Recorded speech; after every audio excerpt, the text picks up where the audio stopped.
to you how some of this can be implemented. But look, if you implement mitigation strategies, at the end of the day, you can be even above and beyond where you were before COVID-19. Because right now, your level of necessity is increasing so much that you are forced to do something. So if you do it and you maintain it, then you will only build on top of that. So we are applying right now 4 specific mitigation strategies. Number 1, in most of the country, physical therapy practices have been deemed as essential medical services. And for this reason, we try to maintain our practice open for as long as possible. Of course, we take measures. We have gazillion of gloves and masks and everything.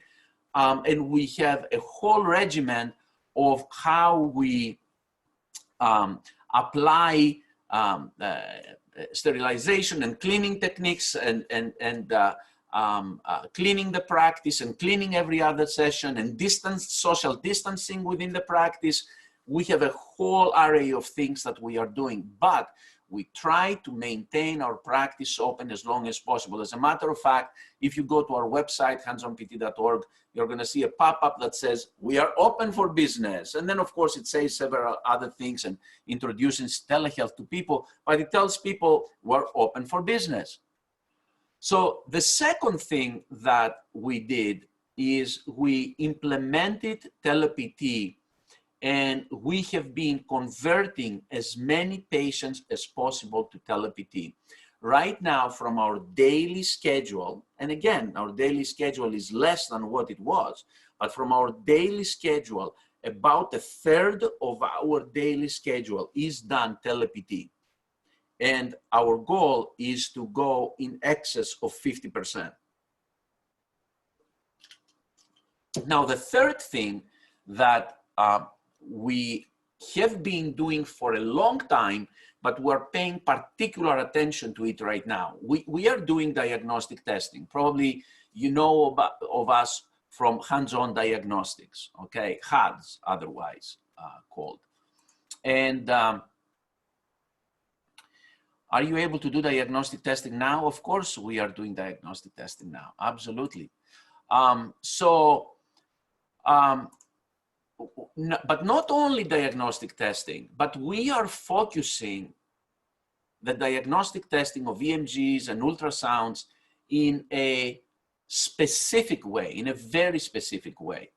So we are implementing our diagnostic testing either as an in-house testing, where we do it on our patients with much greater intensity now and greater attention, but we are doing in particular outside testing in physicians' offices, where we particularly pay attention to offices of internal medicine doctors, family medicine, endocrinology, and others. Why is that? Because, you know, if you have a patient who has, let's say, back pain, they may not visit an orthopedist because the back pain is not life-threatening. But if they have diabetes, if they have hypertension, if they have heart disease, those are life-threatening problems. And of course, the visits to internal medicine and family doctor physicians, those visits are high up in visits. They're still maintaining a substantial number of visits. So our numbers in those locations, in terms of testing, diagnostic testing, are still pretty high up. The fourth strategy that we are implementing is expense mitigation. And in terms of expense mitigation, we have converted, we had to furlough quite a bit of staff, a couple of staff we had to let go. Between furlough and let go, about 15, 16 staff members.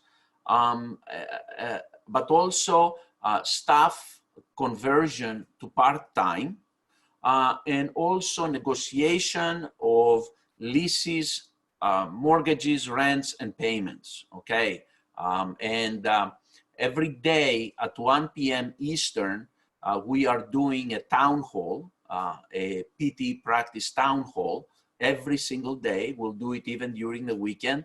And we are answering a lot of these questions and how and ideas among all the members of the group. It's a networking, it's a community of therapists. You should join that, and we'll send you a link for that. Actually, if you go to www.covid19ptforum.com, I'm gonna put it right now into the chat so you guys can see it. You can register to the actual town hall. It is covid19ptforum.com. Okay, so then let's talk now about key points of TelePT. First of all, the methods. There are 3 methods that we have been able to identify that telehealth, TelePT can be applied. 1 is with your own staff, 2 is outsourced, 3 is blended model. So let's talk about how you can implement it with your own staff. You have to train your staff, and we'll talk about that.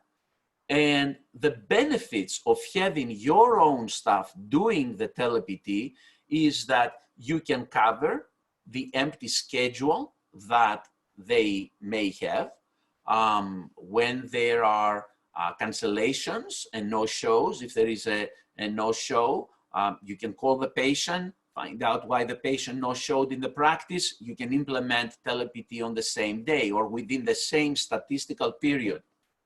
Same thing with cancellations.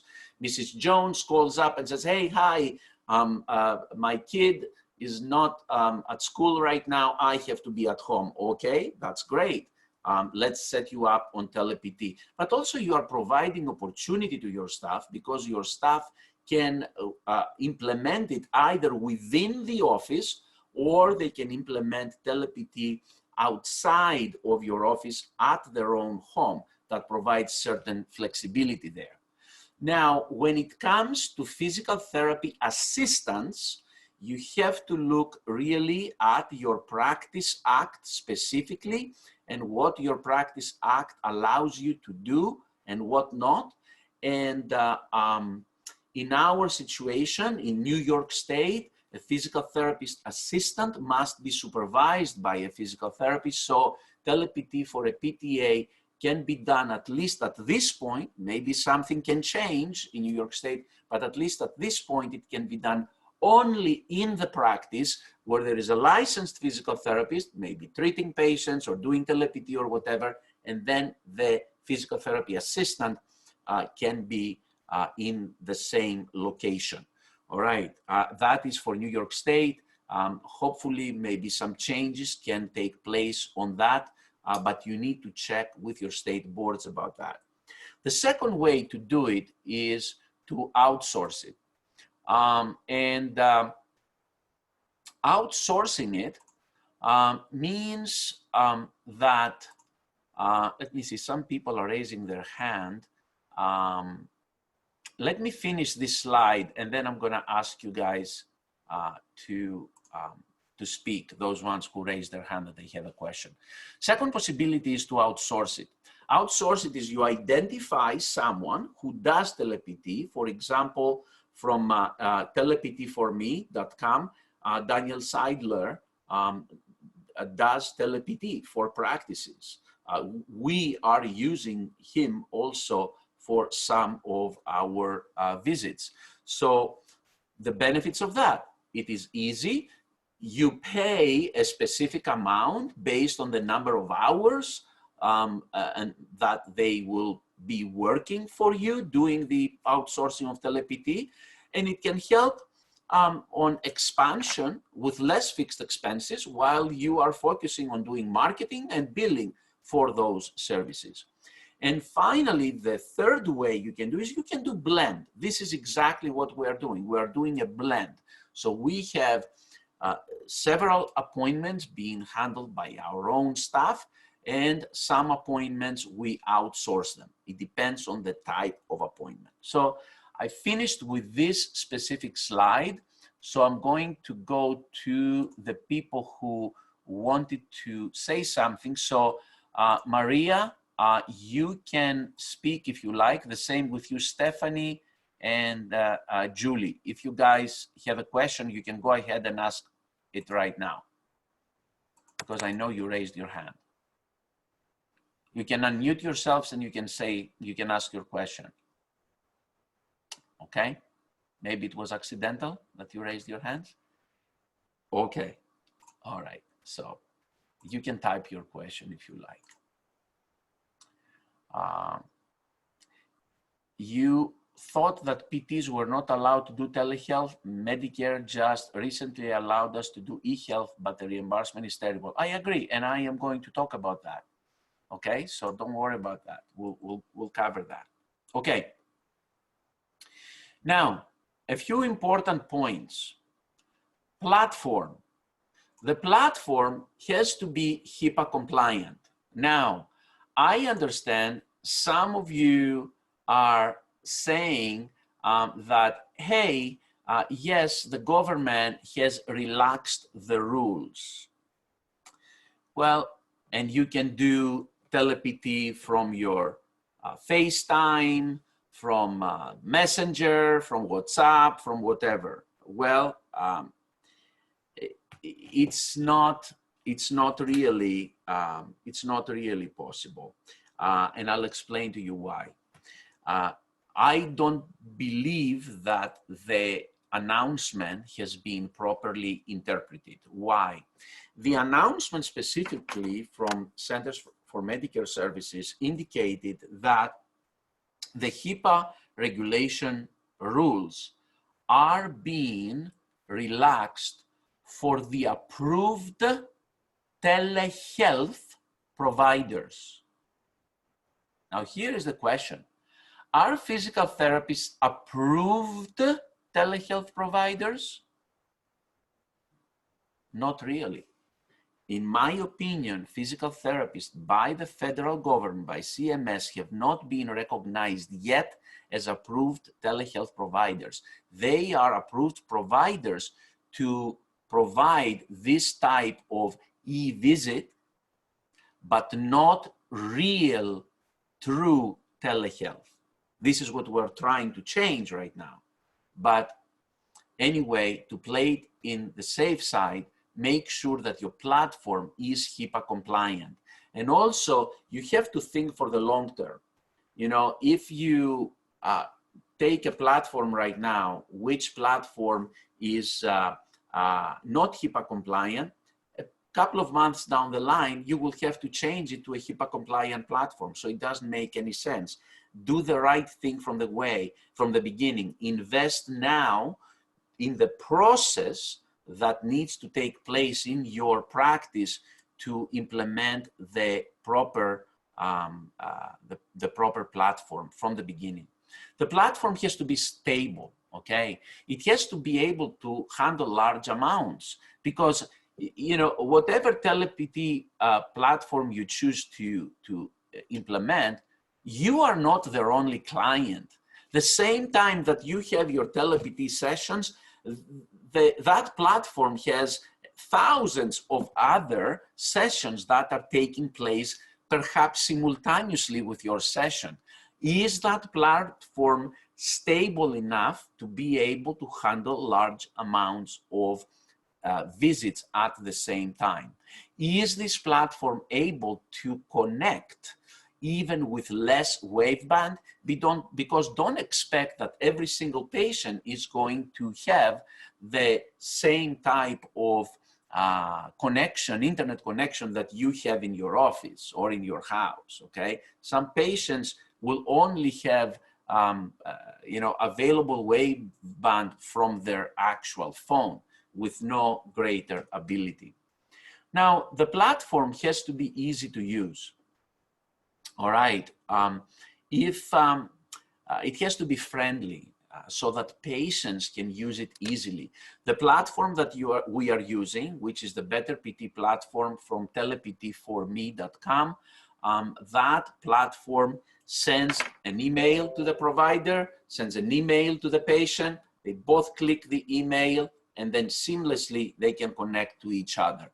Have they been instances that this connection may not have been 100%? Yes, and I'll talk about that and what you need to do about that also. Also, that platform has to be able to connect to a desktop, to a laptop, to a smartphone, and to a tablet. And then, does the platform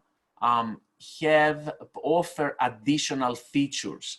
Does it provide you with marketing services? Does it provide you with additional statistical data that you can have about your sessions and your patients? Because yes, maybe if you are doing all the visits just yourself, additional information may not be too important for you. But if you have other staff members who do this work, you need to have statistical data about these visits that specific platforms are able to offer to you. Okay, now, training. It is very important that you do different types of training to your staff. Now, as I promised, the title of this webinar was What We Have Done. I am sharing what we have done. All right. We did first a boutique-like training, very individualized, with Daniel Seidler, which was an in-house training. He does the same training also in live online. And that was very informative. The staff absolutely loved that training. Why? Because it showed them the way step by step on how to do it. Okay, however, our staff needed additional training. Okay, okay, let me just disclose. Hands-on Seminars is a company that is owned by myself and Dr. Rizopoulos. And Hands-on Seminars co-branded and acquired a course that teaches how to do clinical evaluations at a TelePT environment. What are appropriate special tests that can be done with the patient at the TelePT environment, and other special TelePT considerations. So this is available at handsonseminars.com, and it's very inexpensive. Actually, you can have your staff. We had all of our staff complete this course. And number three, my business partner and I did, and still we are doing, additional training to our staff.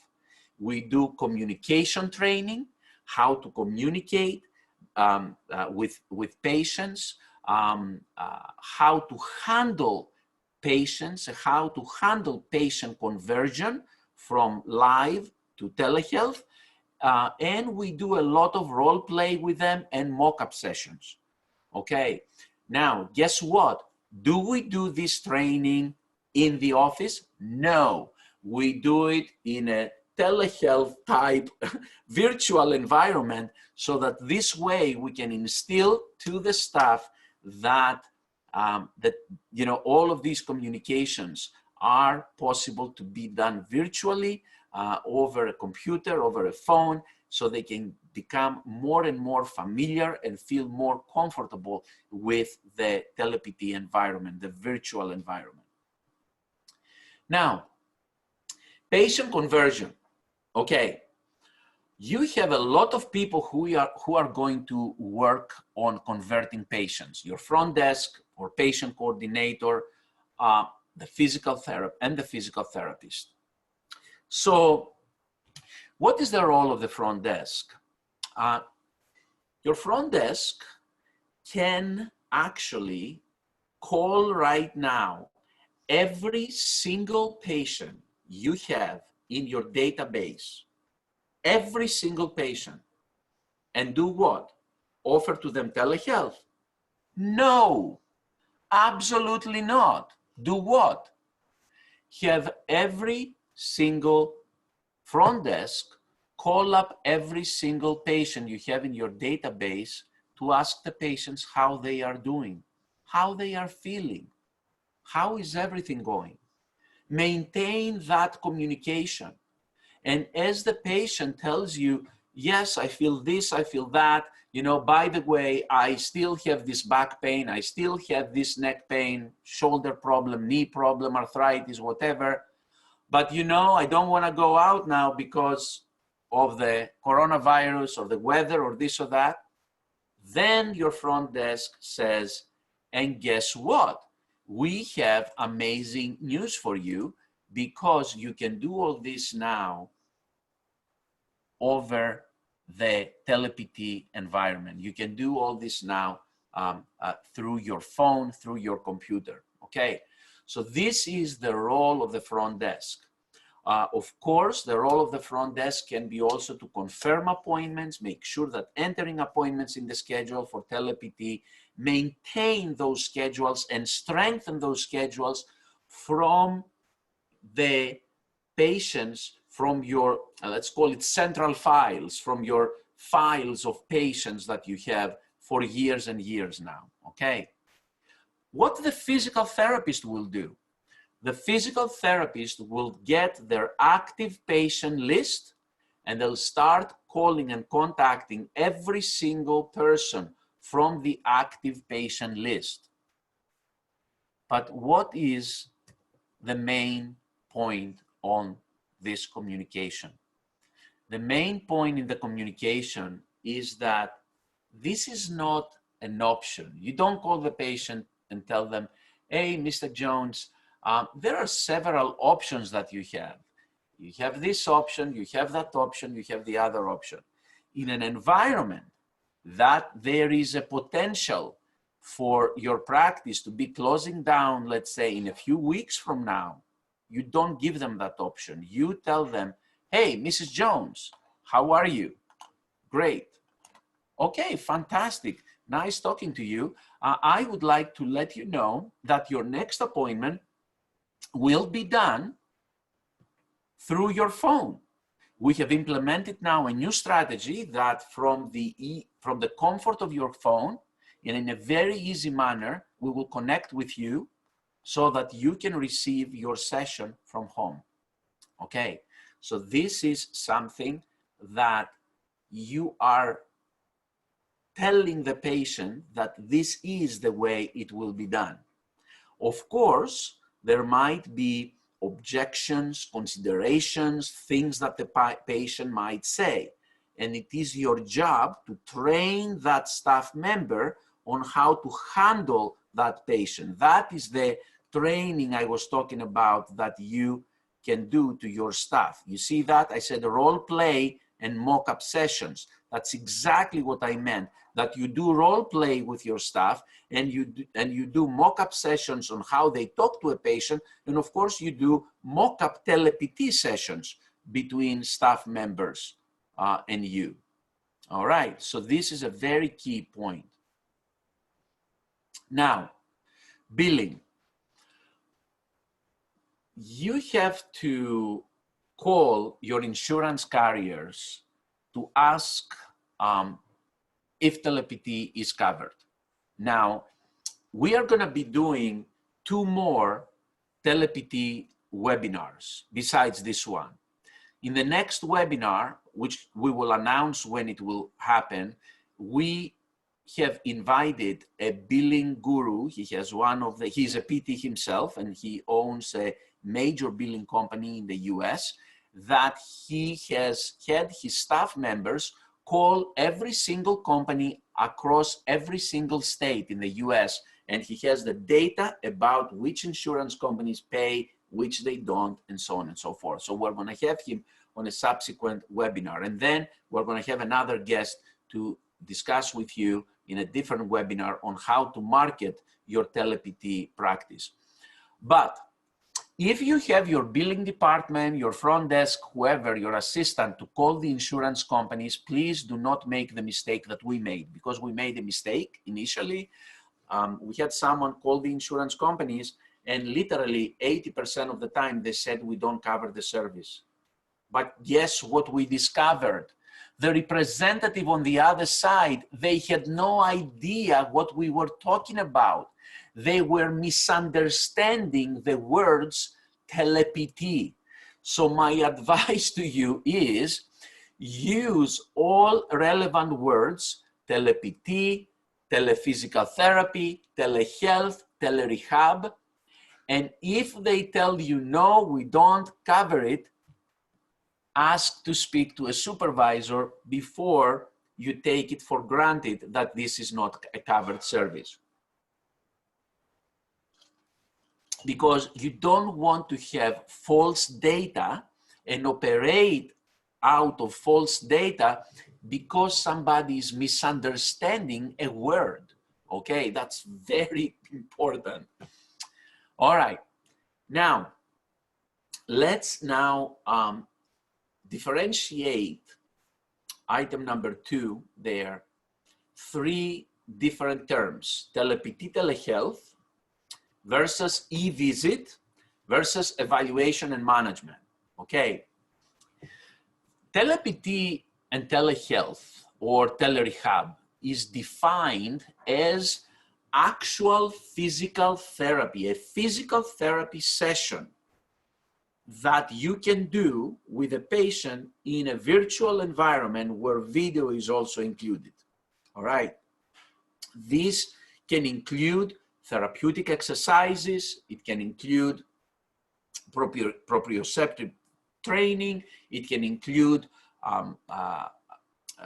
functional activities and other types of CPT codes, okay? And you can build the same CPT codes. I'm jumping now to item number 3 temporarily, but you can build for TelePT the regular CPT codes that you are billing for a physical therapy practice in your office, but you are using as modifier GT and place of service 2. Now, some insurance companies, they will tell you that instead of using modifier GT, they want you to use modifier 95. 95 is a newer version of the telehealth modifier, but it's not known or implemented by all insurance companies. So there are some that they use modifier GT and some that they use modifier 95. Now, what is an e-visit? E-visit was implemented by Medicare, and you can have multiple e-visits over a 7-day period. However, you can only bill one time, one code within 7-day period. The codes are G2061, 62, and 63. To bill the code G2063, you need to accumulate at least 21 minutes with the patient, okay? But you cannot say that today is Monday, I'm gonna do 21 minutes. Tomorrow is Tuesday, I'm gonna do another 21 minutes. Then is Wednesday, another 20. No, you can't do that.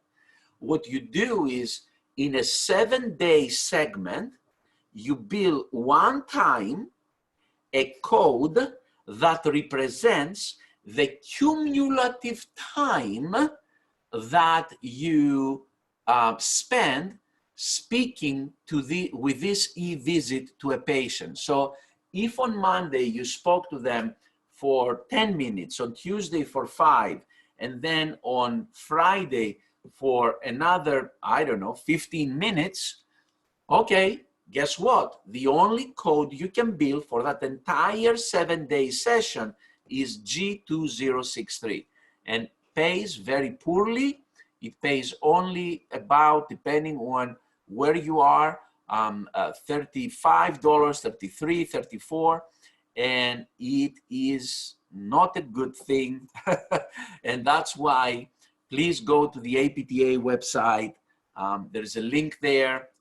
If somebody knows actually the link where we are sending out to our senators information about them, about Medicare actually implementing real TelePT, telehealth, please post in the chat that link so people can go and work on that. Now, some insurance companies, especially workers' compensation and no-fault carriers, for example, here in New York State where we're at, our workers' compensation carriers, they do not accept the regular physical therapy CPT codes, but they accept the code 99441, which is evaluation and management. That is an evaluation and management code, and it is a timed code. You can bill for the time that you do. Some insurances may have limitation of time, some others, they won't have limitation of time. I got a question, if you have to receive, okay, I'm just getting here an email, a text message right now, which this is news to me. It says, the text message says, Medicare just sent an email today that the president has approved telehealth for physical therapy. I see what you say, but I must verify this by myself before I make this announcement. So, George, thank you for the comment.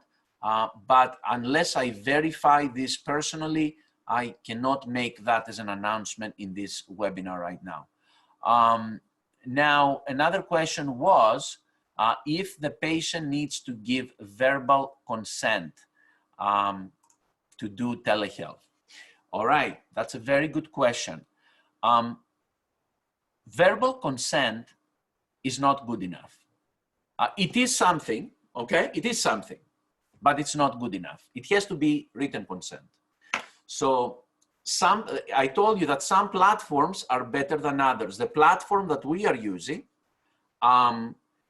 when the patient is ready to receive their first TelePT session, they are clicking something where they accept the terms and conditions, and that is their actual consent to receive the TelePT services.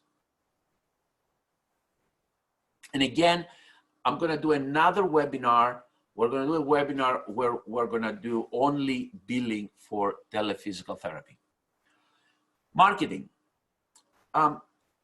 If you are not thinking of TelePT just as a now strategy, just as a COVID-19 strategy only, but if you see this as a long-term strategy, because believe me, TelePT is here to stay, it's not going to go away, you cannot just rely on conversion of existing patients. You really have to work on new patients. You really have to acquire new patients who come in your practice for TelePT services.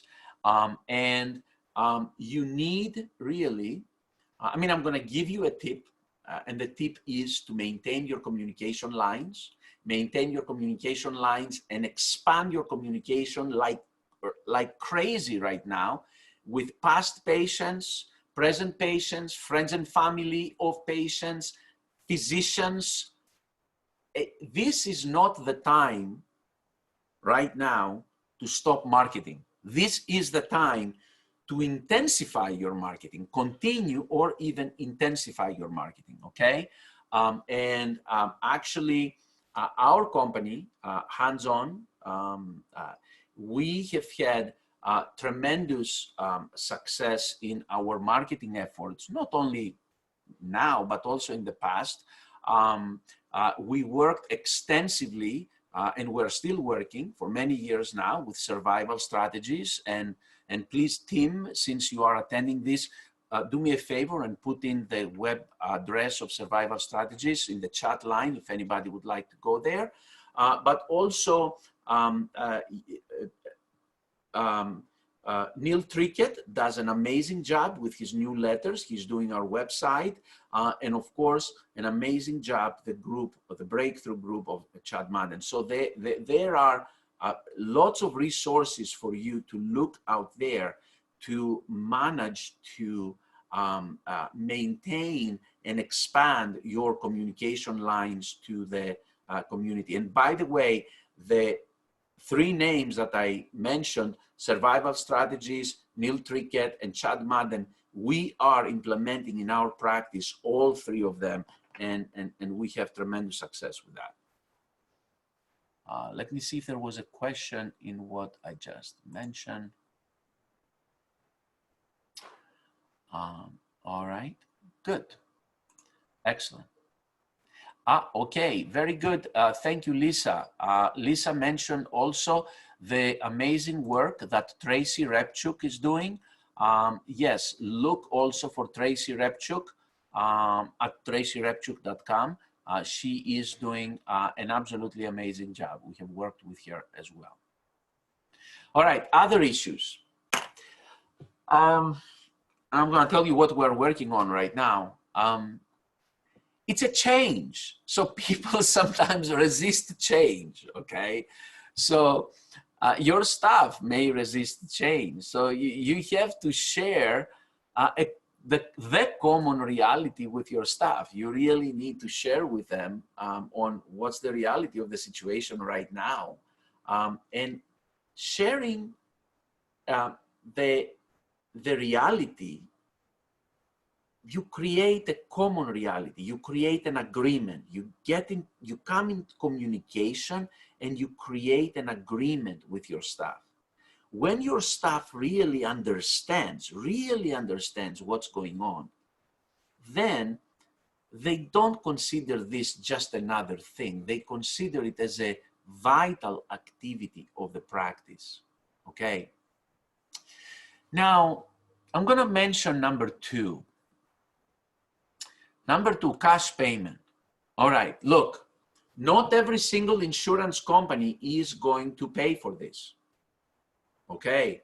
So in some cases, you really have to collect a cash payment.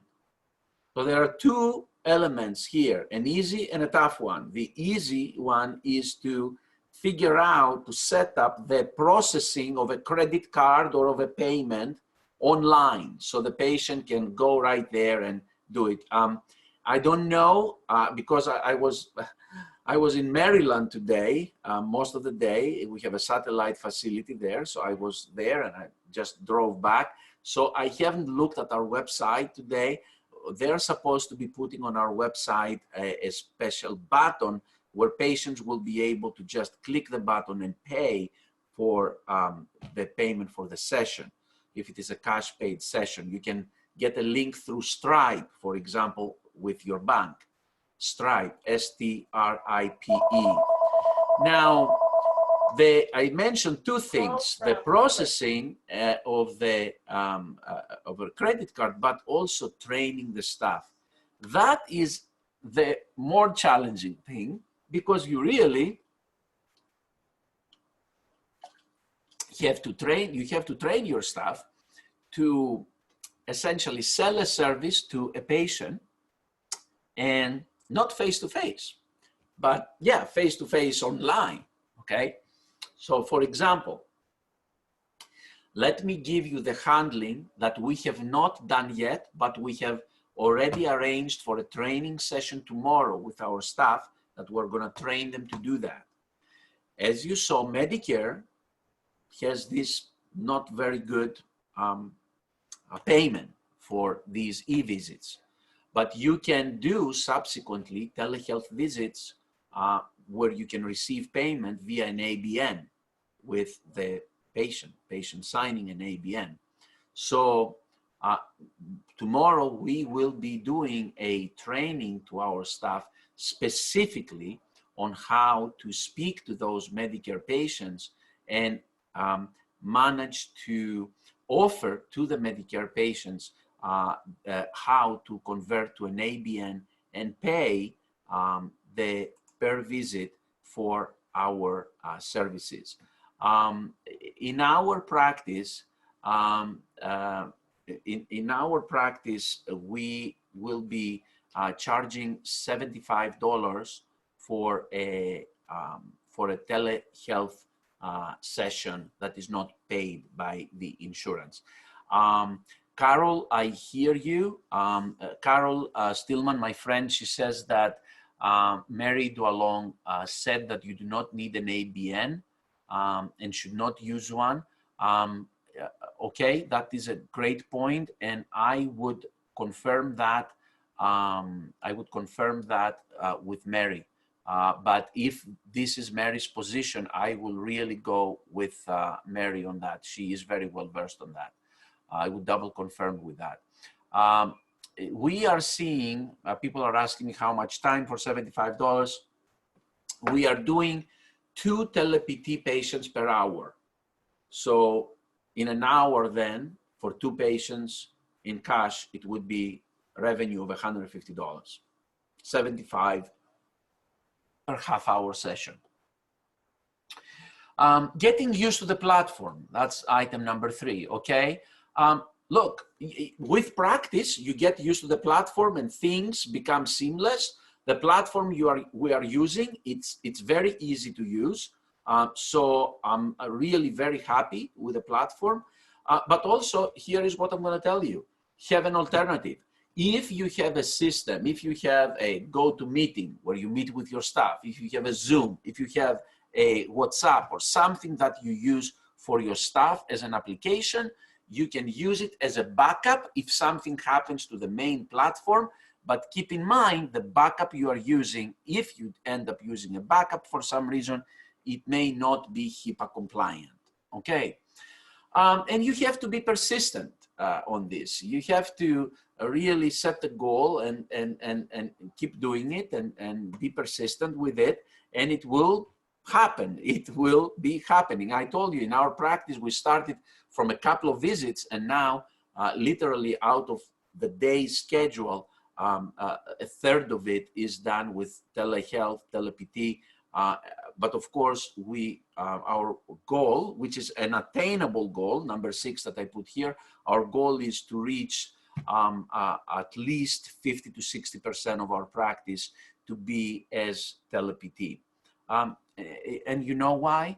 Because when this is all said and done, if we manage to maintain that 50%, 60% still on TelePT, with new patients going into TelePT, guess what? We will still increase and reach our office visits back up to where they were. So that's why I said before, think of that expansion. Think of, okay, here it is. This is what our goal is.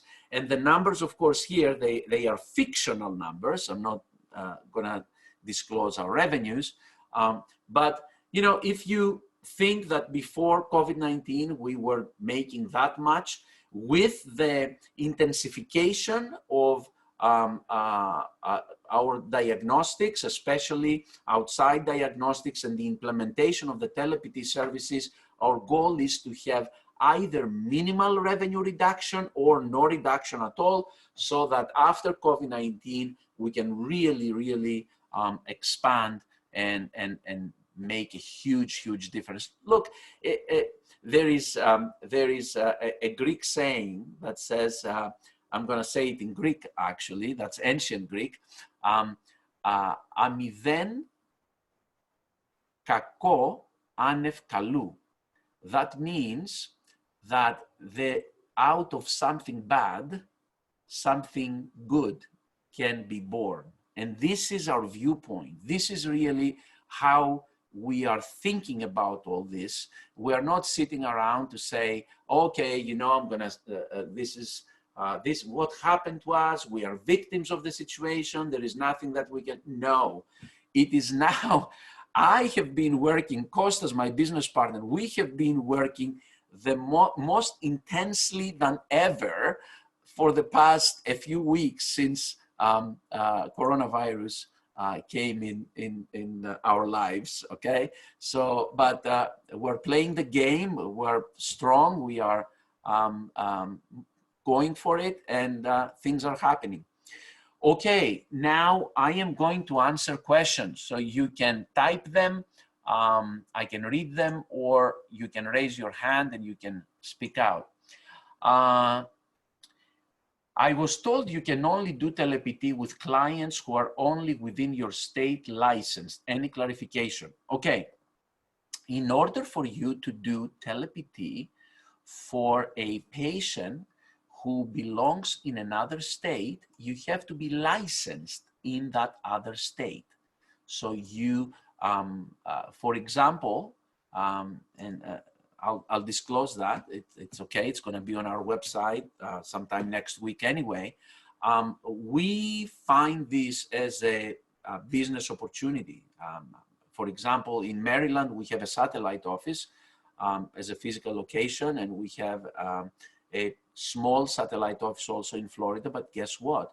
We are starting very soon marketing not only to the state of New York, which is our main location, but to the state of Florida, Maryland, Pennsylvania, and I'm looking for one more. It'll come to me. But yeah, that's what we're doing. And New Jersey, that was the other one. So as long as you have licensed therapists, you have a license in those states, you can do TelePT. All right, what other question? Is there a list of insurance companies here in New York, Long Island that are accepting TelePT? Karen, look, we have done quite a bit of legwork on this. So we do have a list of insurances, of the requirements here in New York and what they pay and everything. If you email me, I can send you this information, okay? I can email to you this information. Also, I have to say that the handout, I don't know if you guys downloaded the handout, but I am giving you a link where you can get the handout.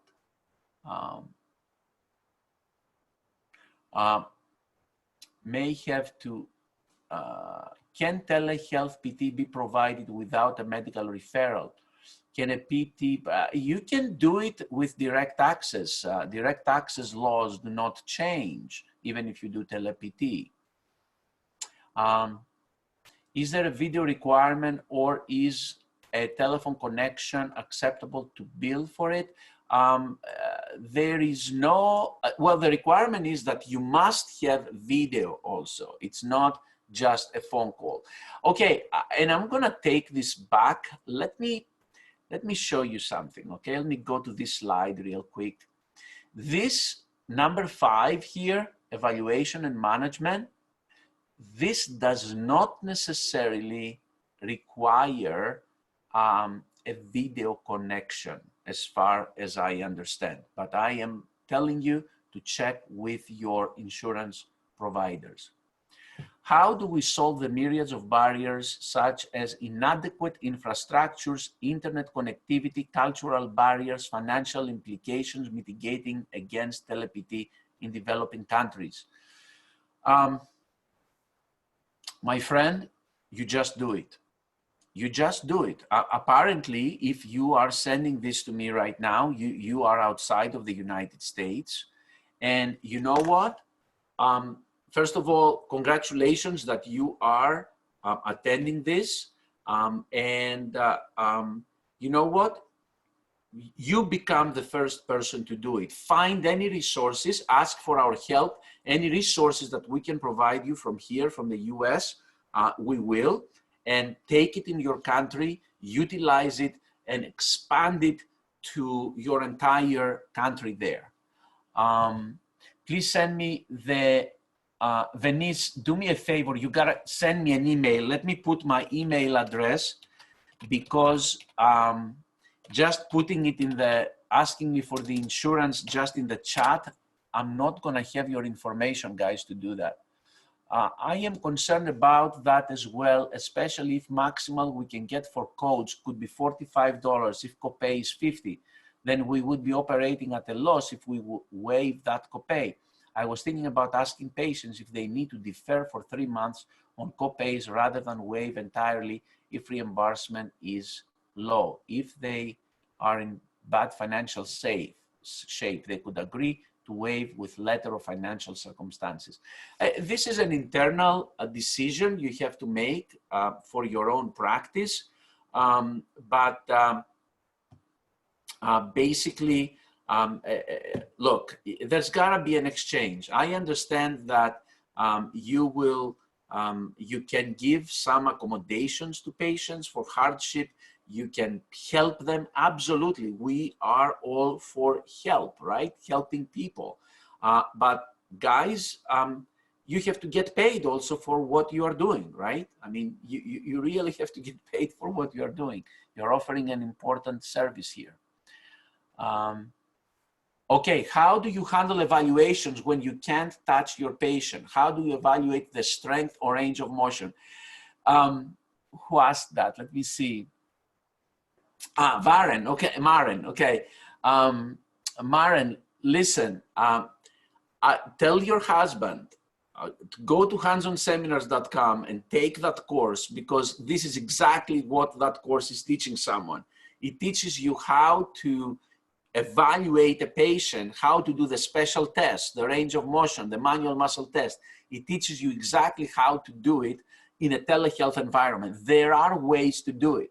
Like those PTs, I mean, Maren, your husband, if he asks the patient, for the patient to just do this, okay?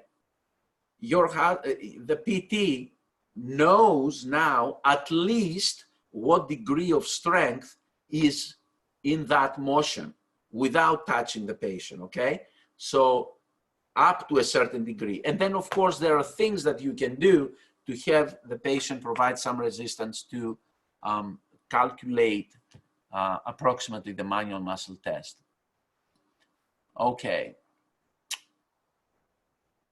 Any other questions? I think that right now for short term, due to coronavirus, all copays and deductibles don't apply for telehealth, only not if patient comes into your practice. So the copays and deductibles, they may not apply for many insurances, but you must check with each insurance separately, okay? You may want to check with each insurance separately.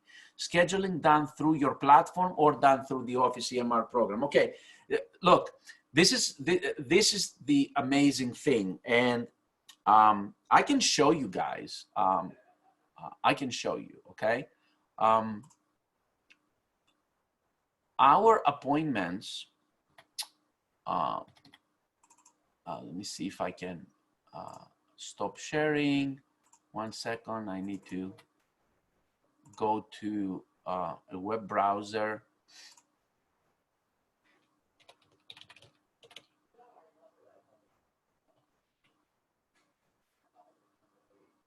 Okay, so let me share my screen.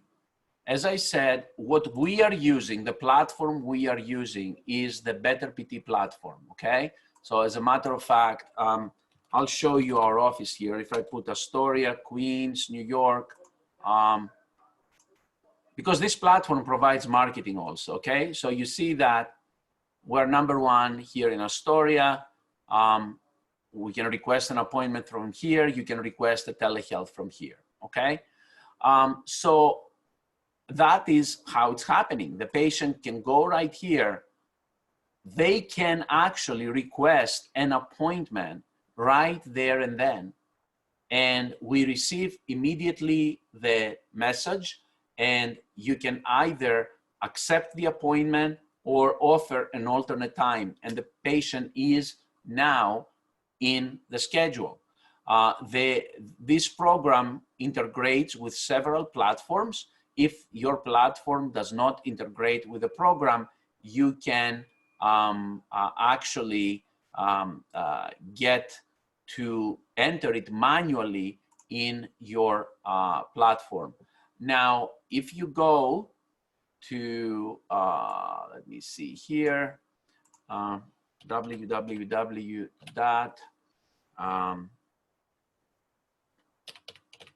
teleptforme.com. Here, what happens is, you know, if you fill out, it gives you information, and if you fill out your information here, they contact you to set up the platform for you, and also additional training if you want.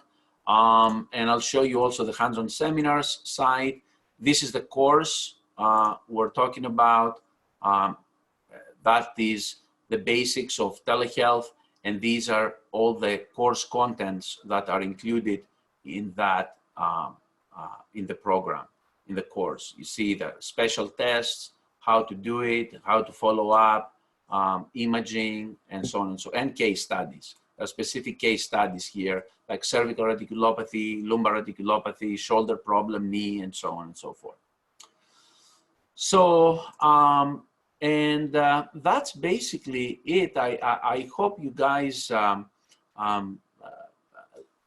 found this useful. As I said, I am going to do 2 additional webinars like this. One will be for billing of TelePT. The other one will be for marketing of TelePT. Also, please join me daily in the daily town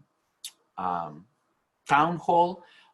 It's a different environment there. It is not, oh, thank you, George. George says took the course. He was very helpful.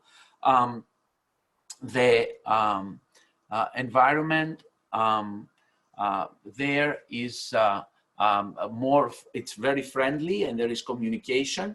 Also, let me say, I'm gonna ask actually Tim Mantis to share a link that he has for a forum that he puts also a couple of days a week with a lot of therapists, especially pediatric therapists. So please, Tim, share the roundtable you are doing. But also go to COVID-19ptforum.com, COVID-19ptforum.com, and join us daily in the town hall. I'm gonna even do it during the weekend, okay? Saturday and Sunday, so we can chat. All right. Thank you very much, guys, for your attendance. You've been all wonderful, and thank you for your amazing comments, Anne and everybody else. Thank you, guys. You're very kind in your comments. This is recorded. It is on Facebook Live. It's recorded, and everybody's going to receive a copy of the recording. Okay. Love you all, and good night. We'll be united on this, and we'll get on the other side of this all together. Okay. Take care.